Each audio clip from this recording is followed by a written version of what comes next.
Stock offerings. So what are stock offerings? A stock offering is when a company issues or sells a stock or a bond to the public. I mean, really, it doesn't sound that bad, right? It's a way for companies to sell a share of their business to the public to generate capital. There's different type of stock offerings. We got primary offerings, secondary offerings. There's actually 5 different processes for primary shares, and there's 2 main secondary offering processes, which is what we call dilutive secondary and non-dilutive secondary offerings. Now that sounds a little more complex, right? So the primary offerings is a general term, really, for any method of offering shares to the public for the first time. So you might have heard this called, say, an IPO. That's the most common and the most popular method, but there are others. So we got IPO, which is initial public offering, and then we've got DPO, direct public offering. We also have private placement, preferred allotment, and stock exchange introduction.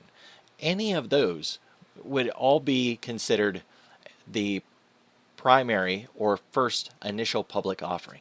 On the secondary offerings, if a company sells new shares to the public, it's called a dilutive second offering or a follow-up offering. And if existing shareholders, say founders, employees, or even other investors, sell their shares to the public, it's called a non-dilutive second offering. Really don't want to get hung up on this, right? I mean, really, you don't want to fall down in the weeds trying to overcomplicate this concept. Some companies that have used a DPO process, a direct stock exchange introduction, are companies like Spotify, or say, let's see if we can find another one, but definitely Spotify was one. There's, in the new market that we're in, say in the last 10 years, there's been a number of companies that really have approached markets this way. Slack, Coinbase, those are 2 others that come to mind that used a DPO, direct public offering. One of the things that has caused me to pause here is you got to be really careful about how a company gets brought out to the exchange. Remember, they're trying to entice you to buy it. They've spent a lot of money and a lot of time and effort trying to figure out what to say to make it sound really good and make you want to buy it. So they're going to hype it up and they're going to try to talk it as best they can. That is designed to promote FOMO. You like it, you want it, you can't wait to get it, and they're going to tease it until they finally throw it out there and then watch everybody fight for it. One of the things you have to be careful about is how a new company gets valued. If you've done any research into valuations yet, you'll know that it's a completely arbitrary process, and that 5 very skilled technicians can go in and value a company and come up with radically different numbers. And some famous, just absolutely historic misses when it comes to valuations are things like, say, Facebook, for an example, had just completely missed the mark. Same with Amazon is another one, where it was valued just way off the mark. Those are famous names that I'm picking, trying to highlight things that you would recognize, but by no means was it just a rare occurrence between those 2. It happens all the time. So you want to be very careful when it comes to direct public offerings, not only just what it is, but what does that company do? What's the moat around that company? What's the widget? Who's running it? All of that becomes very important. So a few pieces to the IPO is the prospectus. This is the document that provides the information about the company, its business, its financials, its risks, and the terms of the offering. Then there is the underwriter. This is the financial institution that helps the company prepare for and market. Remember, I mentioned that. They help them market this new product, right? So they're going to be the ones who really try to make it sound just absolutely amazing, that you gotta have this new wonderful company that's coming out. There's the valuation. This is the process of determining how much a company is worth and how much to price each share. Remember, when the new company comes out, how do we know what the value of that share should be? The public has not yet weighed in on this process, and so we don't know. Are they willing to own it at that price? Do they think it's cheap and they want to buy more of it? We just don't know that yet. And how the valuation is done by who is going to directly affect the cost of the shares when the market opens.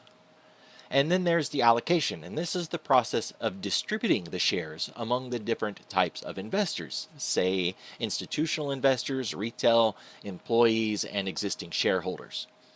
So the stock offering is generally offered by the underwriter.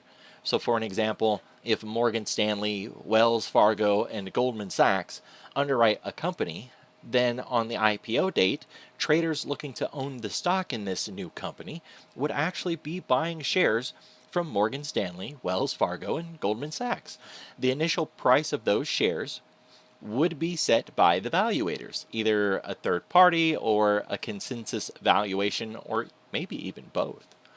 These factors are really important to know and understand because valuations are used to price an existing company are way more accurate than valuations used to price an IPO company, especially if it's a unique company with nothing even remotely like it. All right, if it's the first of its kind and nothing exists like this company, how do you value it?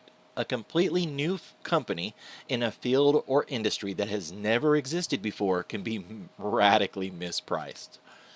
So valuations on new companies can vary wildly because of these reasons. Professional evaluators are brought in to give investors an idea about what a value of a company could be.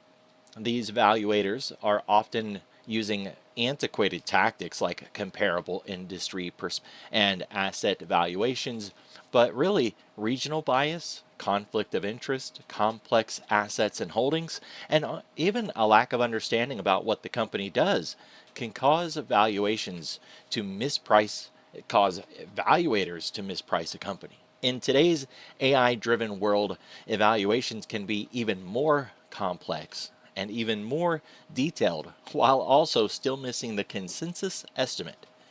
So it's always very important for traders to approach an IPO with a little bit of caution. There's many examples of IPOs that turned out to be disasters. I mentioned a few already. Facebook.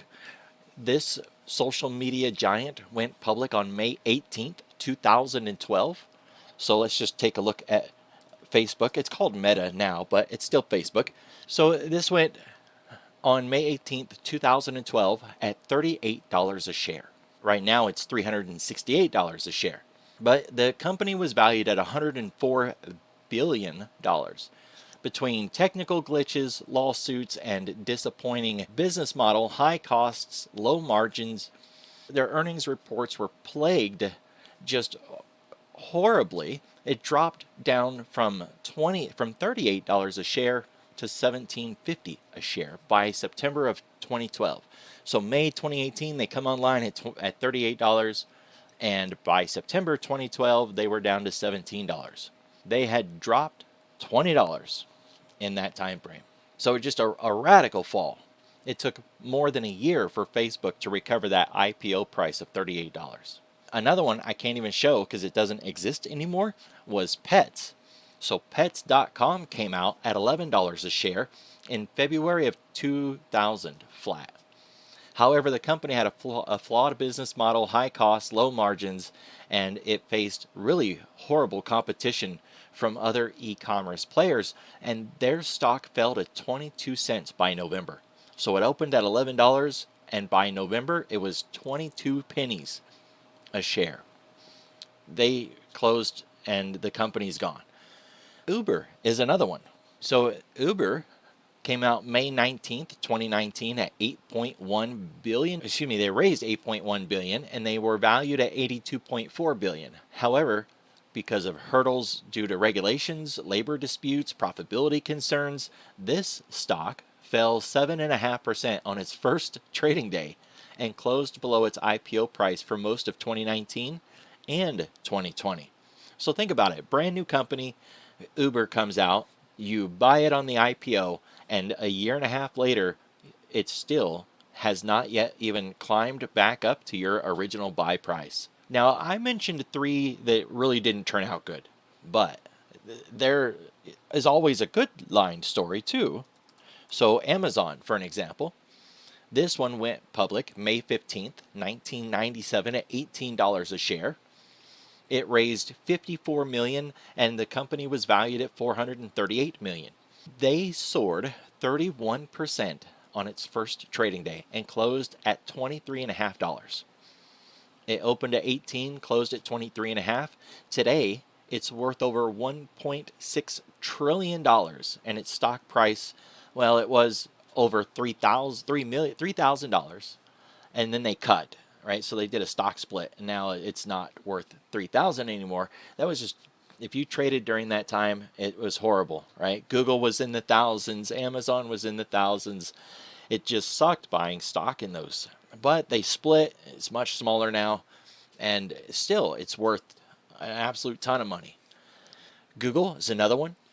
Turned out really good. August 19th, 2004, they started at $85 a share. The stock was so underpriced that it jumped 18% on its first trading day and it closed at over $100. Today, Google is worth over $1.5 trillion. Starbucks was another one. June 26, 1992, it opened at $17 a share. And on the end of its first trading day, it had surged 28% to close at $21.50. It's worth over $130 billion, and its stock is over $1.10. So there's some IPOs that have turned out really good because they were radically underpriced, and some IPOs that turned out horrible because they were radically overpriced. The valuations is the key to all of it, and the hype is what's going to lure you in. So you want to be very careful with that. So just some examples of all of that is really my goal here. To come back, what is a stock offering? It is an offering to the public for a company to generate money. They want to sell a piece of their company to the public, and then they take that capital and they improve the company with it. They take the money raised from these offerings to buy other companies, develop a product, right? A million different things. So initial public offerings, direct public offerings, private placement, preferred allotment, and stock exchange introduction are the 5 initial offerings, and then the 2 secondary offerings is when a company sells new shares to the public itself without using an intermediary, and if existing shareholders sell their shares to the public without using an intermediary. Those would be secondary offerings. All right, so that is really a good starting place on what is a stock offering.